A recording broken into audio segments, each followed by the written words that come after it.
حضرت حمزہ رضی اللہ تعالیٰ عنہ کا کیا کیا گیا تھا؟ سینہ چاک کیا گیا، اور بہرحال وہ بیان بھی نہیں کیا جا سکتا. تو رسول اللہ علیہ والسلام نے سختی کے ساتھ منع فرمایا. بیان نہیں کر سک رہے وہ بخاری شریف کی حدیث ہے اور کئی صفحات پر ہے. جی تو مطلب منع کیا گیا. نہیں آ گیا کہ بخاری اس لیے نہیں سنا سکتے کیونکہ ہمیں معاملات کے اندر اپنی حفاظت بھی چاہیے. یہ سزا اور جزا نہیں ہے زندہ رہتے ہوئے ہمارے ساتھ. ہمارے ہاں چونکہ علم اور اسپیشلی علم دین کی انتہائی کمی، اور ہم زیادہ تر لوگ نا اس سے تعلیم یافتہ ہوتے ہیں جسے ہم گیجٹ یا موبائل کہتے ہیں، ادھر ادھر کی تھوڑی بہت ہی لی اور اپنی طرف سے مفکر. اچھا دوسری بات، جو بھی کسی بھی عہدے سے 50-60 سال کا ہو کر ریٹائر ہوتا ہے وہ آ کر کے کہتا ہے جی میں تفسیر پڑھ رہا ہوں، میں قرآن پڑھ رہا ہوں، اس کی میں تفسیر پڑھ رہا ہوں، میرے خیال میں یہ ہے. اور یار تو انجینئر آدمی تھا، تو کہاں سے تفسیر اور فقہ کی بارے میں اپنی جو توجیحات دینا شروع کر دیتا ہے؟ بدقسمتی سے میں شاہ جی میں ضیاء صاحب کی طرف جاؤں گا. آپ کا پیغام بالکل مل گیا. وہ لیکن وہ 60 سال والا انجینئر نہیں ہے، ابھی وہ بڑا ینگ آدمی ہے، اور اگر وہ دین کی طرف آ گیا تو میرے سپورٹ کرنا چاہیے کہ کوئی بھی دین کی طرف آ گیا.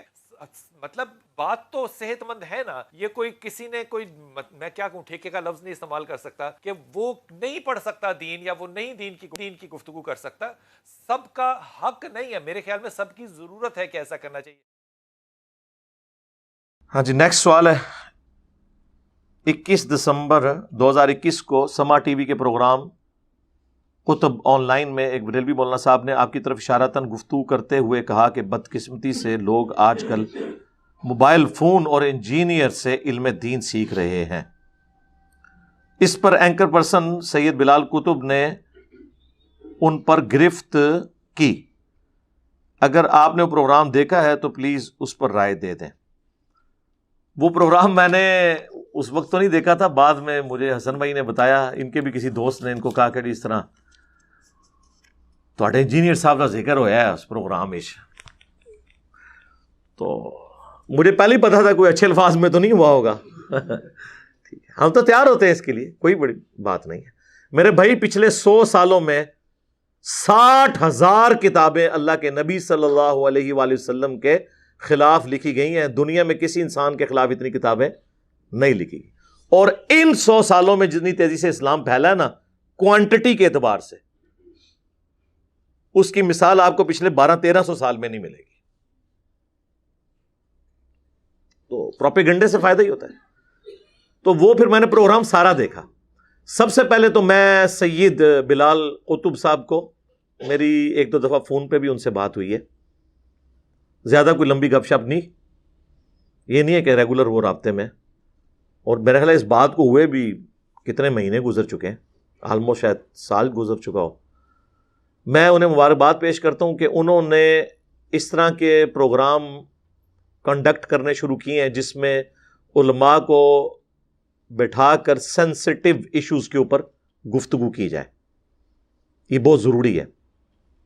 دوسرا، اس پروگرام کی خصوصیت مجھے یہ لگی کہ اس میں انہوں نے نا علماء نے جو آرگومنٹس یا باتیں کی انہیں کنفرنٹ بھی کیا ہے، یعنی کہ بھی آپ یہ جو بات کر رہے ہیں تو اس پہ یہ بات بھی بنتی ہے، اس کو بھی ذرا دیکھیں. یہ بڑا دلیری والا کام ہے. علماء اس طرح کی توہین اپنے حق میں برداشت کوئی نہیں کرتے، یہ میں آپ کو بتا دوں. وہ اس چیز کو عیب سمجھتے ہیں. بلکہ اسی پروگرام کے سٹارٹ میں ہی وہ ایک بریلوی عالم تھے، وہ ہے مجہول ہی ہیں، مجہول سے مراد ہے کہ ان نون ہے، اتنے مشہور نہیں ہیں. وہ کہنے لگے کہ سیدنا حمزہ ابن عبد المطلب رضی اللہ تعالیٰ عنہ علیہ السلام سے متعلق ایک حدیث ہے، اور وہ حدیث تھوڑی سی بیان کی. اس کے بعد انہوں نے کہا کہ میں یہ تو حدیث بیان بھی نہیں کر سکتا پوری. انہوں نے کنفرنٹ کیا، انہوں نے کہا ہاں جی مجھے بتائیں جس ملک میں آپ وہ حدیث جس کو آپ کہہ رہے ہیں میں بیان نہیں کر سکتا وہ صحیح بخاری میں موجود ہے، آپ صحیح بخاری کی حدیث آ کے پبلکلی بیان نہ کر سکیں تو ہم پھر کہاں کے مسلمان ہیں کہ ہم قرآن اور حدیث پبلکلی بیان نہیں کر سکتے. حمزہ رضی اللہ تعالیٰ عنہ کا کیا کیا گیا تھا؟ سینہ چاک کیا گیا، اور بہرحال وہ بیان بھی نہیں کیا جا سکتا. تو رسول اللہ علیہ والسلام نے سختی کے ساتھ منع فرمایا. بیان نہیں کر سک رہے وہ بخاری شریف کی حدیث ہے اور کئی صفحات پر ہے. جی تو مطلب منع کیا گیا. نہیں آ گیا کہ بخاری اس لیے نہیں سنا سکتے کیونکہ ہمیں معاملات کے اندر اپنی حفاظت بھی چاہیے. یہ سزا اور جزا نہیں ہے زندہ رہتے ہوئے ہمارے ساتھ. وہی بات جو ہم بھی کر رہے ہیں، یہ کبھی بھی نہیں کر سکتے. جس ماحول میں میرے بھائی آپ قرآن اور حدیث ہی بیان نہ کر سکیں تو آپ اندازہ لگا لیں کہ ہم نے اپنی قوم کی تربیت کیا کی ہوئی ہے. تو میرے بارے میں جو اس میں بات ہوئی نا، وہ بریلوی مولانا صاحب بات کرتے کرتے پتہ نہیں ان کے دماغ میں کیا تھا. ہم تو علماء کے اعصاب کے اوپر ویسے ہی سوار ہیں. تو وہ کہنے لگے یہاں پہ لوگ 50-60 سال کی عمر میں جا کے ریٹائرڈ ہوتے ہیں اور پھر قرآن کی تفسیر بیان کرنا شروع کر دیتے ہیں، ہوتے انجینئر ہیں. اور 60 سال دا کوئی انجینئر نہیں جو دین دا کام کر رہا ہوئے. لیکن وہ اینکر جو کہ سمجھدار تھا، اسے پتا تھا کہ وہ 60 سال کا کہہ کے وہ توریہ کر رہا ہے نا، وہ بات کدھر لے کے آ رہا ہے. خیر انہوں نے تسلی سے اس کے بعد بھی ان کی بات سنی. اس کے بعد انہوں نے کہا کہ معذرت کے ساتھ، جس کو آپ کہہ رہے ہیں نا کہ وہ 60 سال کا انجینئر ہے، وہ ینگ انجینئر ہے. اور پھر انہوں نے کہا کہ مجھے، اب یہ میں لفظ وہ کہتے ہیں کہ میں استعمال نہیں کرتا ٹھیکے والا، یعنی استعمال کرنے کا طریقہ یہی ہوتا ہے، کیا صرف یہ دین کو بیان کرنے کا ٹھیکہ علماء نے لیا ہوا ہے؟ اگر کوئی شخص اس طرح دین بیان کر رہا ہے تو آپ اس کی حوصلہ افزائی کریں، بجائے یہ کہ آپ اسے ڈسکریج کریں. ہمارے ہاں چونکہ علم اور اسپیشلی علم دین کی انتہائی کمی، اور ہم زیادہ تر لوگ نا اس سے تعلیم یافتہ ہوتے ہیں جسے ہم گیجٹ یا موبائل کہتے ہیں، ادھر ادھر کی تھوڑی بہت ہی لی اور اپنی طرف سے مفکر. اچھا دوسری بات، جو بھی کسی بھی عہدے سے 50-60 سال کا ہو کر ریٹائر ہوتا ہے، وہ آ کر کے کہتا ہے جی میں تفسیر پڑھ رہا ہوں، میں قرآن پڑھ رہا ہوں، اس کی میں تفسیر پڑھ رہا ہوں، میرے خیال میں یہ ہے. اور یار تو انجینئر آدمی تھا، تو کہاں سے تفسیر اور فقہ کی بارے میں اپنی جو توجیحات دینا شروع کر دیتا ہے؟ بدقسمتی سے شاہ جی میں ضیاء صاحب کی طرف جاؤں گا. آپ کا پیغام بالکل مل گیا. وہ لیکن وہ 60 سال والا انجینئر نہیں ہے، ابھی وہ بڑا ینگ آدمی ہے، اور اگر وہ دین کی طرف آ گیا تو میرے سپورٹ کرنا چاہیے کہ کوئی بھی دین کی طرف آ گیا. مطلب بات تو صحت مند ہے نا. یہ کوئی کسی نے کوئی، میں کیا کہوں، ٹھیکے کا لفظ نہیں استعمال کر سکتا کہ وہ نہیں پڑھ سکتا دین، یا وہ نہیں دین کی گفتگو کر سکتا. سب کا حق نہیں ہے میرے خیال میں، سب کی ضرورت ہے کہ ایسا کرنا چاہیے. تو انہوں نے تو اس پہ بات کنکلوڈ کر دی. میں اب اس کی اگلی قسط بیان کرتا ہوں. ظاہر ہے چونکہ میرا ذکر ہوا ہے تو میرا تو حق ہے کہ اس فل ٹاسک کو میں باؤنڈری کے باہر پھینکوں. تو میں پہلے تو بلال بھائی حافظہ اللہ تعالیٰ کو مبارکباد پیش کرتا ہوں، اور میں ان کو بتاتا ہوں کہ یہ حوصلہ افزائی کیوں نہیں کرتے. ان کے پلے کوئی شے ہی نہیں ہے جو ہمارے قرآن و سنت کے دلائل کے مقابلے پر لا کر اپنی پبلک کو سیٹسفائی کر سکے. ان کا تو بھیانک خواب یہ پلیٹ فارم بنا ہوا ہے. اس لیے ان کو ہر وقت کوئی بھی دنیا میں مسئلہ ہو جائے نا، وہ انجینئر کا نام لینا شروع کر دیں گے، انجینئر نے یہ کر دیا. اس طرح کے وسوسے پہلے بھی کافی علماء نے. اور جی دیکھیں جی، ڈاکٹری کا مسئلہ ہوگا ہم ڈاکٹر سے جا کے پوچھیں گے، انجینئرنگ کا مسئلہ ہوگا انجینئر سے جا کے پوچھیں گے. اس طرح کی پھر آپ کو مثالیں دیں گے. تو میرے بھائی پھر آپ ممبروں سے یہ بات کیوں کرتے ہیں، یہ حدیث کیوں بیان کرتے ہیں سنن ابن ماجہ کی جو مشکات میں موجود ہے؟ اگرچہ اس کی سند میں کلام ہے، لیکن اس کا متن قرآن و سنت کے عین مطابق ہے. اسے تلقی بالقبول حاصل ہے کہ علم دین حاصل کرنا ہر مسلمان مرد و عورت پر فرض ہے. تو اس کا کیا مطلب ہے کہ ہر مسلمان مرد و عورت نے علماء والی ڈگری لینی ہے مدرسے سے، یا اتنا بیسک علم حاصل کرنا ہے جتنا اس کی 24 گھنٹے کی زندگی گزارنے کی ضرورت ہے؟ ورنہ تو ساروں کو بھی ڈگری ہولڈر ہونا چاہیے. اور ڈگریاں تو میں تھوڑا جڑا نا اینڈ تک کھولاں گا کہ ڈگریاں دی اوقات کے ہے. ویسے تو ساڈی ویڈیوز کھل چکی ہے اوقات. تو کہیں گے نہیں، ہر بندے کو علم دین حاصل کرنا چاہیے. پھر جامعہ ترمذی کی ایک حدیث ہے، اس کی سند میں کلام ہے لیکن اس کو سپورٹیو ابن عباس کا قول ہے کہ حکمت مؤمن کی گم شدہ میراث ہے، جہاں سے بھی ملے اسے حاصل کر لو. ہے کہ نہیں؟ نبی صلی اللہ علیہ وآلہ وسلم کو قرآن میں کون سی دعا سکھائی گئی ہے؟ اے اللہ میرے عشق و سرور میں، میرے وجدان میں اضافہ کر دے، یا قل رب زدنی علما، اے میرے رب میرے علم میں اضافہ کر دے. ہے نا؟ قل هل يستوي الذين يعلمون والذين لا يعلمون انما يتذكر اولو الالباب. اے نبی تم فرماؤ بھلا علم والے یا بغیر علم والے برابر ہو سکتے ہیں؟ نصیحت تو نہیں حاصل کرتے مگر عقل والے.